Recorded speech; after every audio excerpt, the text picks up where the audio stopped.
শিক্ষা সহজের আজকের পর্বের আলোচ্য বিষয় করণ কারক। এর আগের কয়েকটি পর্বে কারক অধ্যায়ের নির্দেশক, বিভক্তি, অনুসর্গ নিয়ে আমরা বিস্তৃত আলোচনা করেছি। এছাড়াও কর্তৃকারক ও তার বিভাজন আর কর্মকারক ও তার বিভাজনগুলি আমরা আলোচনা করে নিয়েছি। আজকের এই ভিডিওর সঙ্গে সেই ভিডিওগুলির লিঙ্ক আমি ডেসক্রিপশানে শেয়ার করে রাখলাম।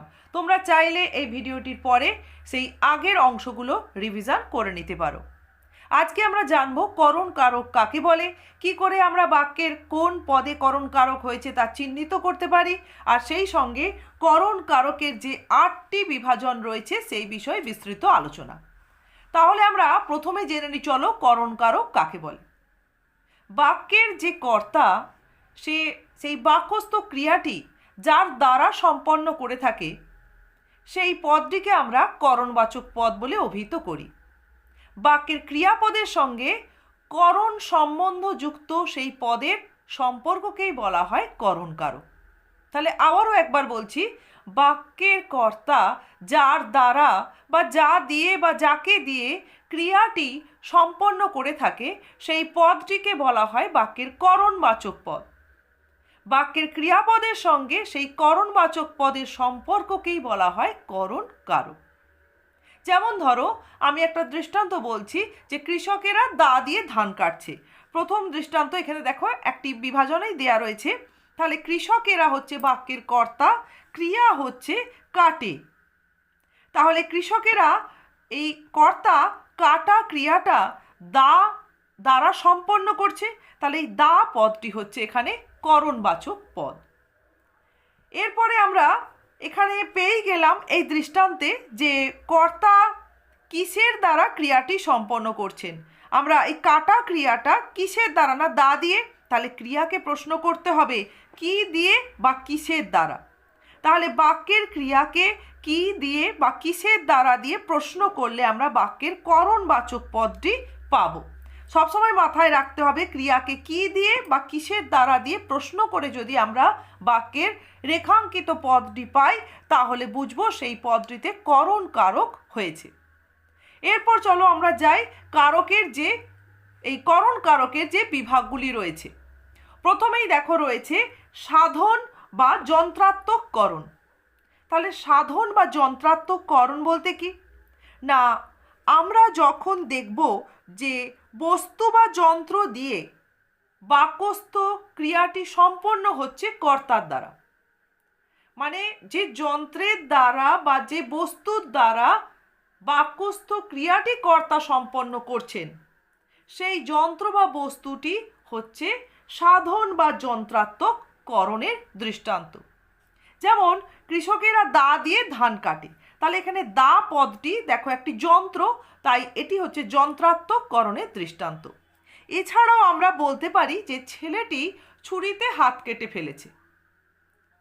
তাহলে ছুরির দ্বারা এখানে হাতটা কাটা হয়েছে, তা ছুরি পদটিতে হয়েছে কিন্তু করণ কারক, অর্থাৎ সেটি হচ্ছে সাধন বা যন্ত্রাত্মক করণের দৃষ্টান্তের মধ্যে পড়ে।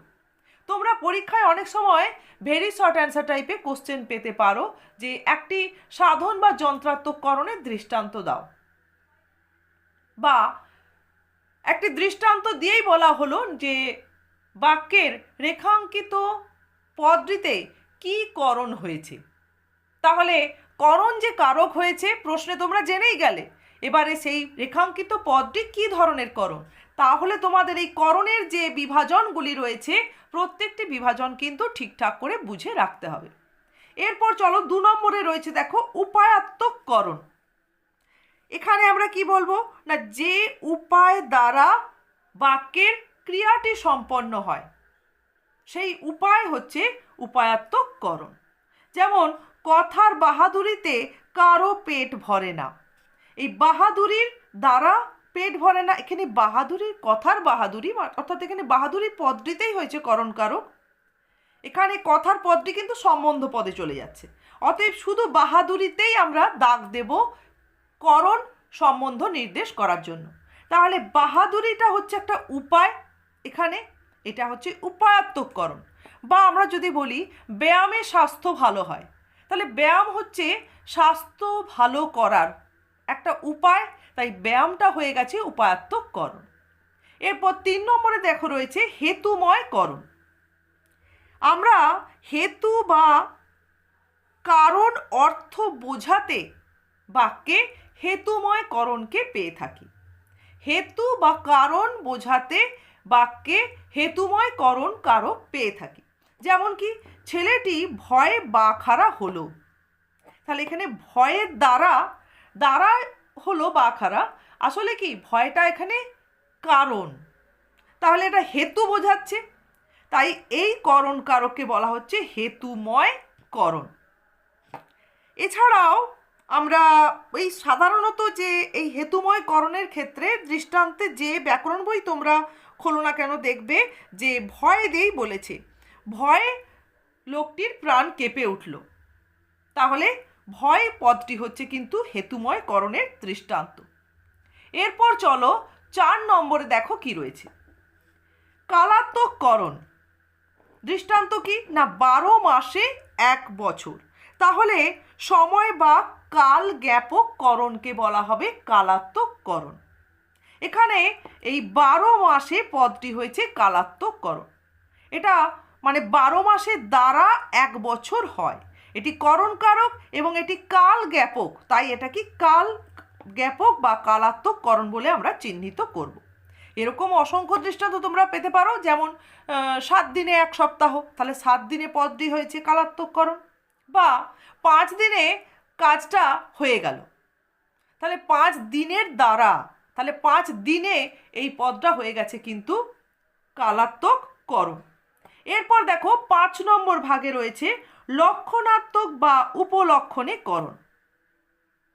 তাহলে আমরা যখন দেখব যে লক্ষণ প্রকাশক বাক্যে একটি করণবাচক পদ রয়েছে, বা বাক্যের করণবাচক পদটি যখন কোনো লক্ষণ বোঝাচ্ছে, তখন সেই করণকে আমরা লক্ষণাত্মক বা উপলক্ষণে করণ বলে চিহ্নিত করব। যেমন এটা একটা খুব পরিচিত দৃষ্টান্ত, সমস্ত ব্যাকরণ বই তোমরা পাবে, শিকারি বিড়াল গোঁফে চেনা যায়। গোঁফের দ্বারা চেনা যায়, গোঁফটা হচ্ছে এখানে একটা লক্ষণ, যেটা দেখে শিকারি বিড়ালকে আমরা চিহ্নিত করতে পারি। তারপরে আমরা দেখব যে রয়েছে অসমাপিকা ক্রিয়ারূপী করণ। তাহলে বাক্যে এক এক সময় দেখব করণবাচক পদটি হচ্ছে একটি অসমাপিকা ক্রিয়া, তখন সেই করণবাচক পদকে আমরা অসমাপিকা ক্রিয়ারূপী করণ বলে চিহ্নিত করব। যেমন ভেবেছে সে নেচে সবার মন জয় করবে। দেখো এখানে নাচের দ্বারা মানে নেচে, তাহলে এটা কি অসমাপিকা ক্রিয়া এবং এটি বাক্যে এখানে করণবাচক পদ, তাই অসমাপিকা ক্রিয়ারূপী করণ বলে একে আমরা চিহ্নিত করব। তারপরে দেখো রয়েছে সমধাতুজ করণ, যেটা কর্তাতেও থাকে কর্মেও আমরা পাই।